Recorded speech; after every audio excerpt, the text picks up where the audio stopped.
ganacsigaas inta wado jirtay aqwad aad la kulanti intii ganacsiga aad bilowday oo wado hadda meesha taaginto wallahi caqabadaha hadda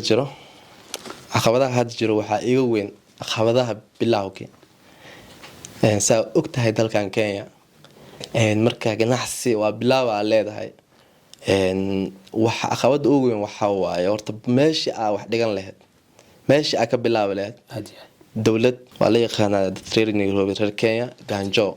aad loo yaqaanaa marka caqabadaha hadda maxaa la waxaan ku dhex jiro waxa iga darneed oo caqabadaas aad iyo aad maxaa la heed waagan bilaabay waxaan ku bilaabayna waa iska yaraayeen dabcan waayo qof bilaawa ahaa kaligiis ah Nairobi asoo gacmihiisa saan soo galay asoo gacmihiisa maran soo galay waxaan ku bilaabay iska yaraayeen miisaan ku bilaabay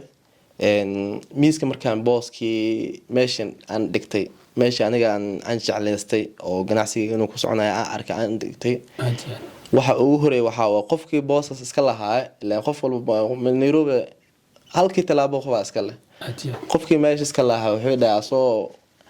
yaa kira u baahanaa ana wax kira laga bixiyo tahaynin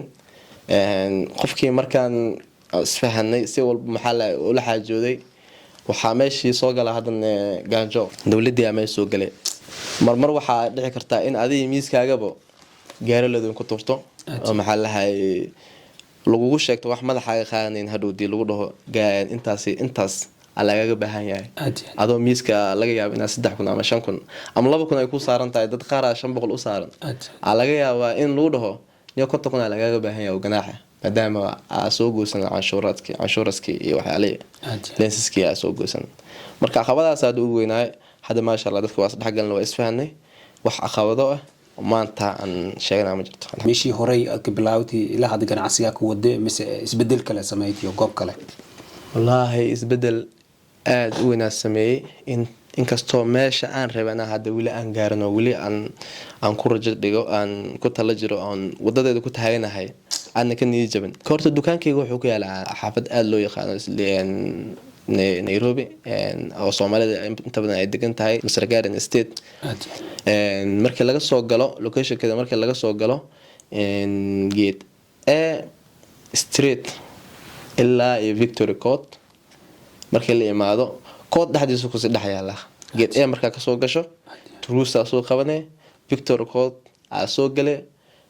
waxaan ka soo horjeedaa kood kale oo ku sii dhaxyaalo oo White House la dhaho sinacaana hortiisa ka soo horjeedaa laakiin Victoria Court aan ku yaala dukaankayga actually maalintii bilowda ilaa hadda koodka saddexdiisa ka dhayaa dukaanka maalintii bilowga aan bilaabay kood dhaxdiisa waa leela yaabana meeshan suuq maaleeda ma qasan waa hadda inta dukaanka shaqeeyo wallahi wax badan maaha waa hal sano bar maadaama dhaqdhaqaaq yar oo dukaanka si sameeyay ilaaha kiibsi barakeeyo fikir ka jira qof dhalinyar in shaqo abuurada sameeyay shaqsi ahaanta bas ee kala shaqeeyay waa jira ilaa hadda inta badan dhalinyarta waxay tahay meesha waxa waaye in dad badan oo soo bandhigay inay la shaqeeyaan shaqo ka siisto waa sababta leedahay harqaanka bookshopkii dayactirkii oo buugaagta iyo kitaabada iyo wixii dukaanka shaqada laga dhax sameeyay ina kaliya isku hayso sida isku keentay tirmo dhalinyar badan oo soo bandhigay waa jiraan laakiin dhalinyarta Nairobi waxay tahay ama dhalinyarto dhan inay xoogo meelaha qaar ay rabaan shaqooyin adiga ya xoogo ay ka waswasaan shaqooyinka maxalla ka xishoodan oo sidii rabaa marka yani qofku wuxuu rabaa uu soo bandhigtay shaqo xafiis camal shaqo hay'ad camal mar rabaan yani dukaan yar oo hadda miis laga bilaabay dukaan yar oo maxaa lahaay hadda iska 3 tilaabo 4 tilaabo marka waa inta badan marka u soo bandhigo uu qoslaan ma kana wax soo saara ma kana saan yeela ana alxamdulillah ana og maxaa lahaay faa'iidadiisa oo ana wax iyaga dhax guuxay ayaga ma marka dad badan oo soo bandhigo waana jeclahay waxa si maraanay saaxiibayaal guntiga gudii wareysiga oo markaas habeenka martaninka ayo abwaan hore fanaan hore Abdi Fattah Abdi Mohamed horta aad iyo aad gamaasin habeenkan si markaas ay qayb ninka ay barnaamijka baakay mid production Zainab Studio abwaan hore ganacsade ma jeclis marka magacani deegankii hadda hadda Fattah xali dhahaane sax laakiin inta badan dhalinyartu waxay ugu yeeraan abwaanka marka ganacsiga waxa ka sii jeclisay abwaanka waayahay abwaan dhalinyarada oo markaas asaaga oo horay faraag isla haytay mise abwaan hees ad qortay heeseen صح